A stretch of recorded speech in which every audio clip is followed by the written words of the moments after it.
Good morning. Welcome to Morning Dew. It's wonderful being with you this beautiful morning. And I believe the power of divine wisdom going to work in your life.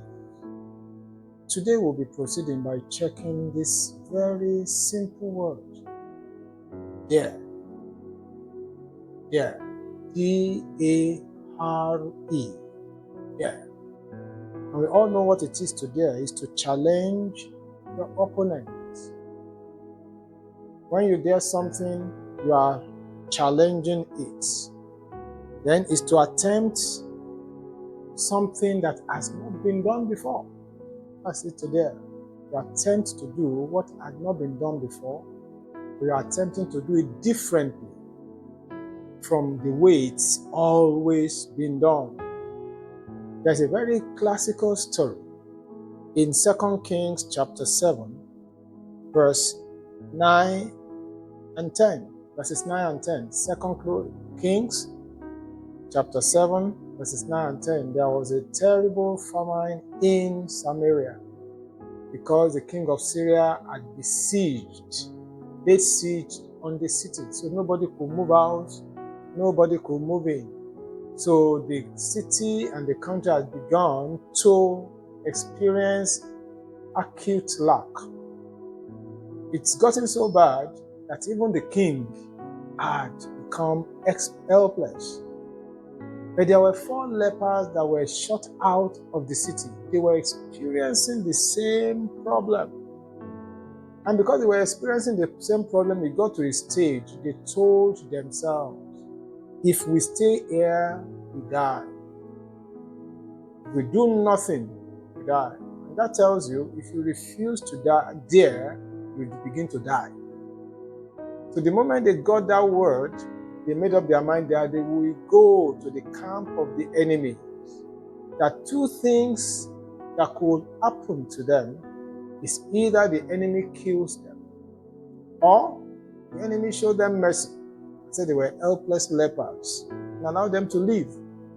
So they dared to visit the camp of the enemy.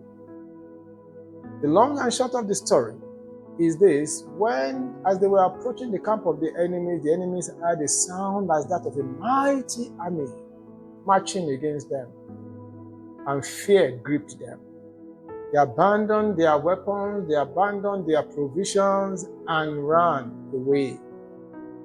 And these people that dared conquered. Those who dared will conquer. As you move into this week, dare something. There's something that you've always wanted to do. There's something that kept you from doing. Dare to do it.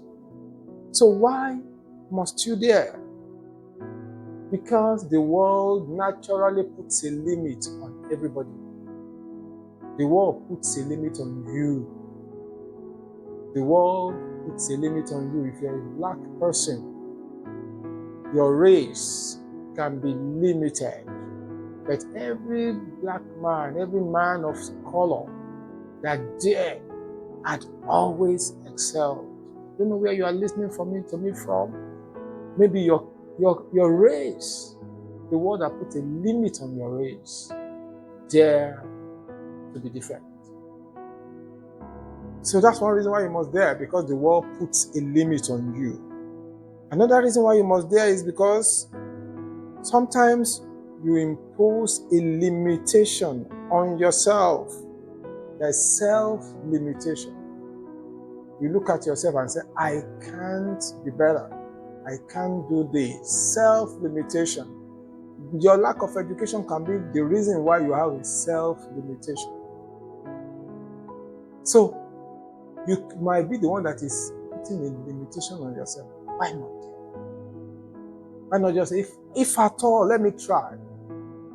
Let me try to do this. So you dare, because sometimes you put a limitation on yourself. And I'm speaking to somebody here today. Any limitation you have put on yourself, broken in the name of Jesus. Another thing that could warrant you to dare is your condition. Your condition or situation does not allow you, will not want you to go forward. And what's that condition? Financial condition, your health condition, and several others. But if you dare, you will discover that that condition is not permanent. Your condition is not permanent. Your lack of money today is not permanent. Your lack of education today is not permanent. If you will dare to break loose from that condition, if you don't have money, you get to work. You get to improve yourself. Money can begin to come. Then what else? Your background. Your background. Your background can limit you. Who am I in Israel? Nobody. Your background, because of where you were born. You were born in this disadvantaged tribe. The disadvantage is only in your mind. You can dare and break loose from that background. Oh, my parents are poor. There are many people that came from poor homes that have become the wealthiest people on earth. So don't ever allow that limitation to be there. Dare. The woman with the issue of blood dared the religious establishment of her time, and she got her healing. In the book of Mark, chapter 5, 25 to 34.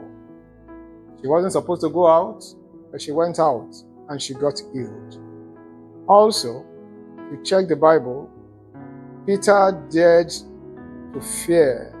his fear, and he walked on the waters. Jesus called him and said, Peter, come, while they were on the lake of Galilee. And he did follow him. And he didn't sink until fear came again. So you need to dare so that you can accomplish your goals. And lastly, the woman, one of the wives of the sons of the prophets, dared her unbelief and acted on the word of Elisha. Go and borrow empty vessels, borrow not a few. And that small jar of oil turned our situation around. And that's to tell you, it's only those who dare that we conquer. So you need to conquer your fear. The only thing you should conquer is your fear. The moment you conquer your fear, you can dare anything. When God sent Jesus into this world to die for us, He dared the world. I'm sending my son. And I know when he dies, he will resurrect. And he resurrected just for you and myself so that we can be saved. Whatever has been stopping you from coming to the cross to accept Jesus, dare it. You discover a new beginning. If you are listening to me, you are not born again, you need to surrender your life to Jesus. You are hearing a voice right within you telling you, go and surrender. Dare that voice. Surrender, and a fresh beginning will begin for you. Whatever has limited you will not limit you anymore. In the name of Jesus. So rise up today and this week and win the battles of life. Dare to be different, positively different. You will see blessings and favor following you in the name of Jesus. God bless you. Go ahead and win.